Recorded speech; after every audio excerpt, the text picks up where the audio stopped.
오늘의 사연 시작하겠습니다. 안녕하세요. 저는 30대 중반 남자입니다. 아내와는 결혼한 지도 벌써 6년이라는 시간이 지났네요.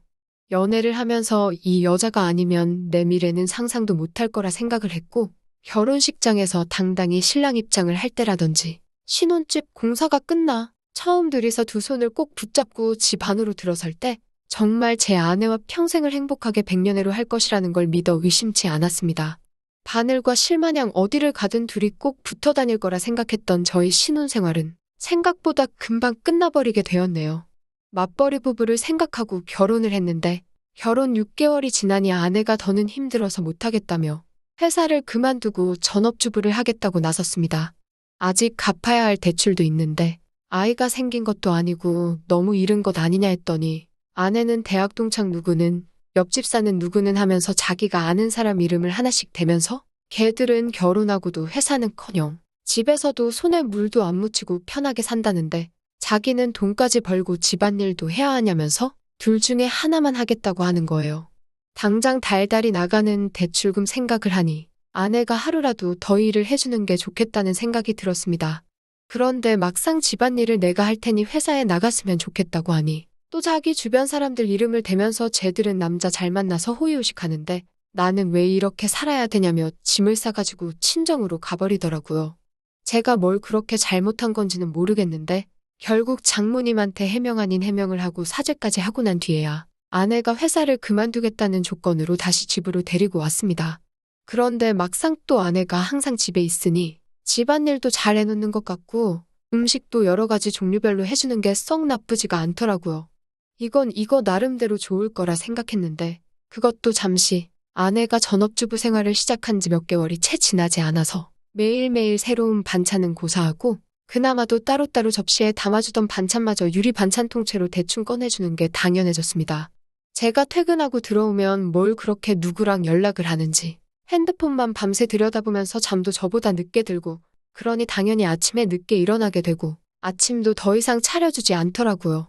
간단하게라도 아침을 먹고 나가는 게 든든해서 아침밥을 좀 먹고 싶다고 하니 아내는 내가 네 밥 차려주는 사람이냐면서 성질을 내더라고요. 자기는 아침을 먹으면 하루 종일 소화가 안 된다면서 먹고 싶으면 네가 차려 먹으라고 화를 내는데 그냥 그 뒤로부터는 출근길에 김밥 한 줄 사서 먹는 게 일상이 되었습니다. 그런데 이제 그때까지는 아무런 생각이 없었는데 아내가 밥 먹으면서도 핸드폰만 쳐다보고 있고 잘 때도 마치 제가 잠들기만을 기다리는 듯 눈치를 보는 게 자꾸 신경 쓰이더라고요. 특히 제가 아내의 뒤쪽을 지나갈 때면 핸드폰에 정신이 팔려 있다가도 화들짝 놀라기도 하니까 제가 의심을 하지 않을 수가 없었죠. 경험해보지 않으신 분들은 모를 겁니다. 설마 아내가 저를 두고 다른 사람하고 그것도 몰래가 아니라 제가 집에 있는데도 불구하고 대놓고 연락을 하고 있다고 누가 생각이나 하겠어요. 저도 그랬고 그래서 처음에는 의심만 할 뿐 실질적인 조치를 취할 수 없었습니다. 만약 그게 진짜였을 때 받게 될 충격이 어마어마할 테니 조심스러워지는 게 사람 마음이더군요. 하지만 점점 더 아내가 집에서 집안일을 하고 있는 건지 뭘 하는 건지 모르겠을 정도로 집 상태는 엉망이 되고 있었고 아내는 더욱 더 의심스러운 행동만 하고 있었습니다. 집에 있는 반찬이라고는 반찬 가게에서 사놓은 마른 반찬이나 저희 어머니나 처가에서 가져온 밑반찬 말고는 다른 걸 구경도 못 해봤는데 생활비 통장을 확인해보면 항상 현금이 인출되어 있고 잔액은 바닥을 치고 있었거든요. 그래서 하루는 아내한테 경고도 할 겸 아내의 반응을 떠볼 겸 해서 생활비 통장이 아니라 신용카드로 바꾸는 게 어떻겠냐고 물어봤습니다. 신용카드로 하면 연말정산할 때 더 편하기도 하고 적립금 같은 것도 쌓이니까 더 이득이지 않겠냐고 넌지시 한마디 했죠. 그랬더니 아내가 노발대발 정색을 하기 시작하는 겁니다.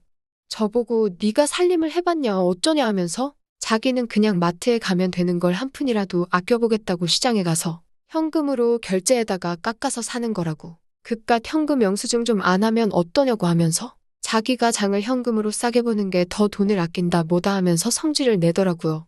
그때 제 의심은 확신이 되었습니다. 아내 모르게 해서 사람을 붙여봤지요. 아내가 제가 출근한 사이 다른 사람을 만나는 걸 알게 되는 데는 그렇게 오랜 시간이 걸리지도 않았습니다. 이미 그럴 거라 생각을 하고 있었다 보니 아내가 그렇다는 걸 알게 되었는데 그렇게 놀랍지도 않았지요. 오히려 놀라게 된 건 아내가 바람을 피는 상대가 누군지 듣게 되었을 때 그때 훨씬 많이 놀라게 되었지요. 아내가 제가 출근한 사이 한껏 차려입고 동네에서 꽤나 떨어진 곳까지 가서 만난 상대는 다른 사람이 아니고 제 동생 녀석이었습니다. 제 동생은 저보다 4살이 아래지만 아내의 입장에서는 아내 본인과 동갑이다 보니 결혼 전부터 저랑은 세대 차이가 난다 뭐라 하면서 동생하고 죽이 잘 맞는 모습을 보여줬었거든요. 그때는 동생이나 아내나 저를 놀리면서 장난을 치는 거라 생각했는데 막상 심부름센터에서 아내가 저 몰래 만나고 있던 사람이 다른 사람이 아니라 제 동생이라는 사실을 알게 되니 피가 거꾸로 솟는 기분이었습니다. 그런데 심부름센터 직원이 덧붙이기를 둘이서 항상 카페에서 만나 1시간 정도 대화를 나누다가 그 다음으로 향하는 곳은 언제나 제 동생이 혼자서 살고 있는 자취방이라는 겁니다. 말인즉슨 두 사람은 마치 누군가가 자기들을 알아보지는 않을까 눈치채고 있는 것처럼 매일같이 밖에서 만나기는 하지만 그 어떤 행각도 부리지 않고 카페에서는 조용히 대화만 나눈다고 하는 거죠. 사람이 집 앞까지 도착하면 마음이 풀리기 마련인데도 두 사람은 그 흔한 손 한 번 잡지 않는다고 하더군요. 그래서 아내가 매일같이 제 동생과 미래를 즐기고 있는 것은 사실이지만 그렇다고 해서 카페에서 매일같이 만나고 있는 것과 동생 집에 들어가는 걸 가지고 증거라고 들이밀기에는 조금 부족한 감이 있다고 하더군요. 제일 좋은 건 블랙박스가 되었든 집에서 녹음을 하던지 간에 어떻게든 두 사람이 저를 속이고 그러고 있다는 걸 입증할 만한 증거가 필요하다는 겁니다. 아니면 한참 때의 현장을 제가 덮치던가 하는 식으로 말이죠. 그러니까 이 심부름센터 사람도 이런 쪽 일이나 이런 경우는 굉장히 빠삭한 편인 베테랑이었거든요. 여태까지 짬으로 보기에 분명히 이 상황은 제 동생과 아내가 반드시 무언가 있을 거라는 확신이 있는데 괜히 헛다리 짚었다가 자기한테 피해가 갈 수도 있으니까 한 발을 빼는 것처럼 보였습니다. 그리고 나서는 3주를 따라붙었는데 저렇게 매일같이 만나면서도 아무런 흔적을 남기지 않을 수는 없다고. 여기서부터는 저도 같이 협조를 해서 잡아내던지 아니면 자기들은 발을 빼겠다고 하더군요. 제가 여태까지 들어간 돈이 얼만데 현장 증거를 나보고 잡으라는 거냐 따지니 이만 여기까지 하겠다는 겁니다. 이후의 일은 제가 알아서 하라고요.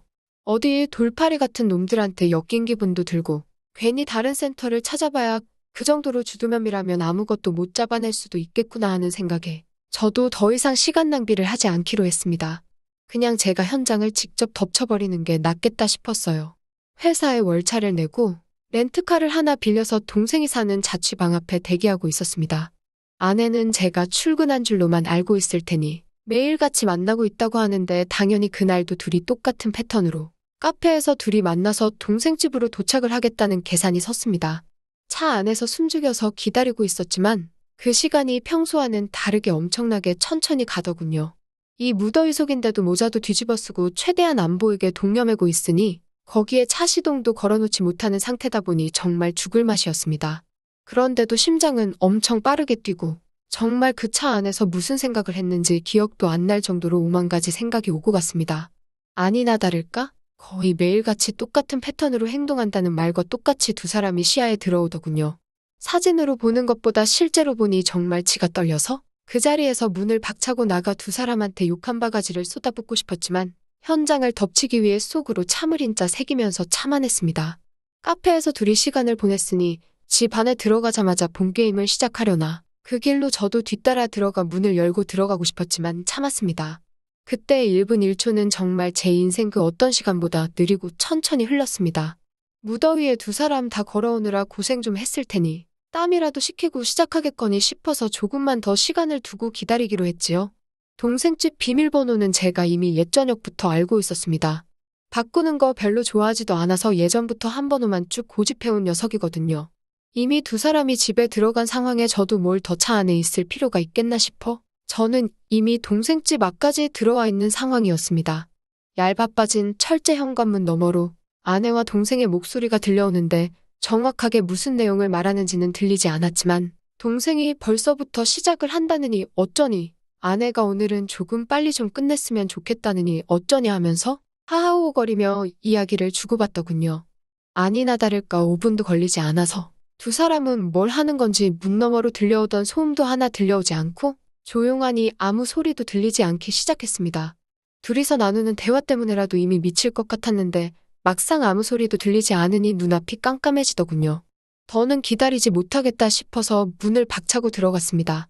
들어갔는데 두 사람은 제가 생각한 것과는 정반대로 서로 멀찌감치 떨어져 앉아 있더군요. 옷도 제대로 갖춰 입고 있었고 말이죠.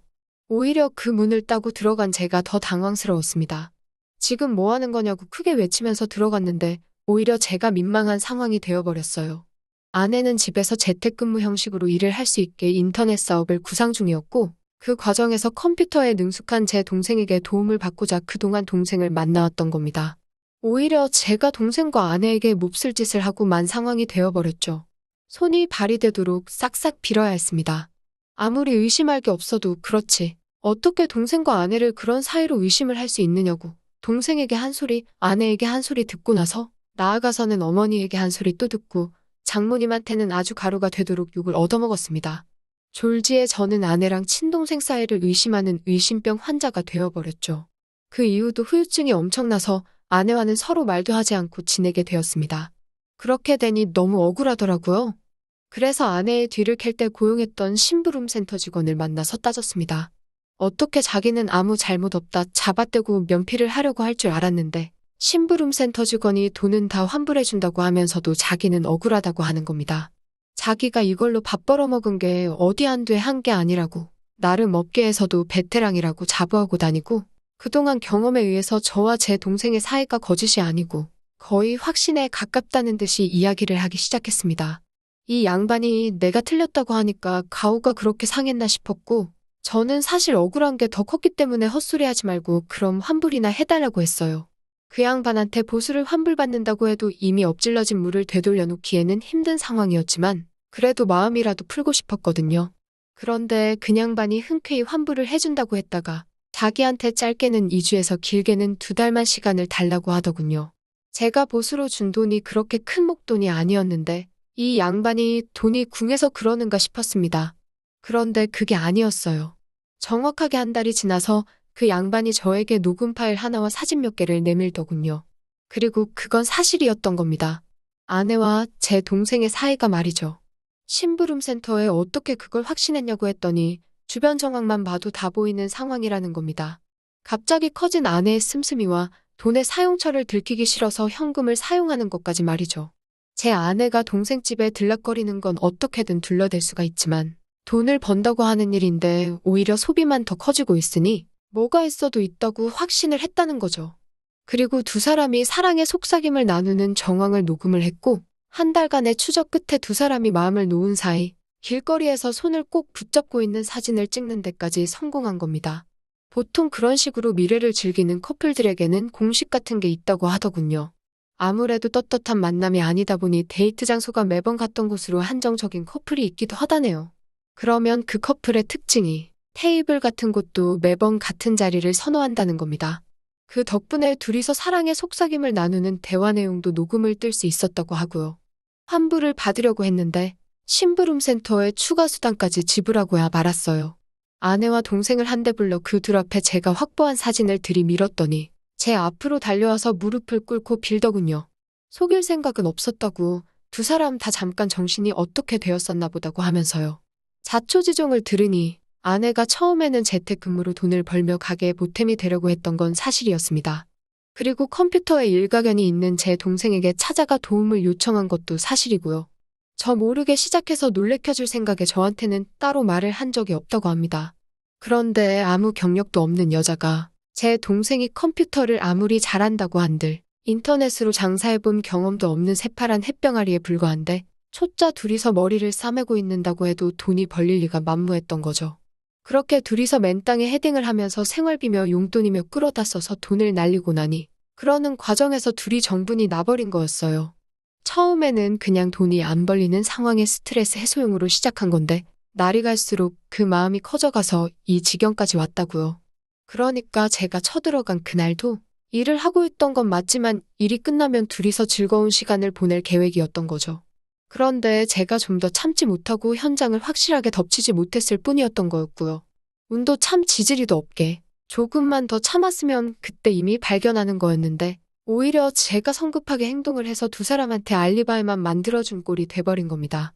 그리고 저한테 그렇게 한번 걸렸으니 두 사람은 완전히 마음을 놓았던 거고 그동안 밖에서도 누가 볼까 경계태세로 다니던 두 사람이 마음을 놓고 손을 잡고 돌아다니다가 심부름센터에게 꼬리를 잡혔을 뿐이고 말이죠. 세상에 믿을 사람 하나 없습니다. 평생을 약속한 배우자와 저의 하나뿐인 혈육인 동생이 저를 두고 그런 행각을 벌였을지 말이에요. 심부름센터 비용하고는 다 동생과 아내에게 뜯어냈고 위자료 청구까지 했습니다. 제 친동생에게까지 위자료를 뜯어내야 하는 게 참 어이가 없는 상황이네요. 두 사람이 얼마나 깊은 사이였건 간에 제정신이면 이렇게 저와 연을 끊고 나서도 둘이서 더 만나는 일은 없을 테지요. 아니, 뭐 만나도 상관없습니다. 이젠 제 인생에 더 이상은 없는 전처이기도 하고 아예 처음부터 존재하지 않았던 동생이라고 생각하고 살아가기로 했으니까요. 또 찾아주셔서 감사합니다. 매일 새롭고 흥미로운 사연으로 찾아뵙겠습니다. 구독과 좋아요 잊지 마시고 다음 사연으로 다시 찾아뵙겠습니다. 감사합니다.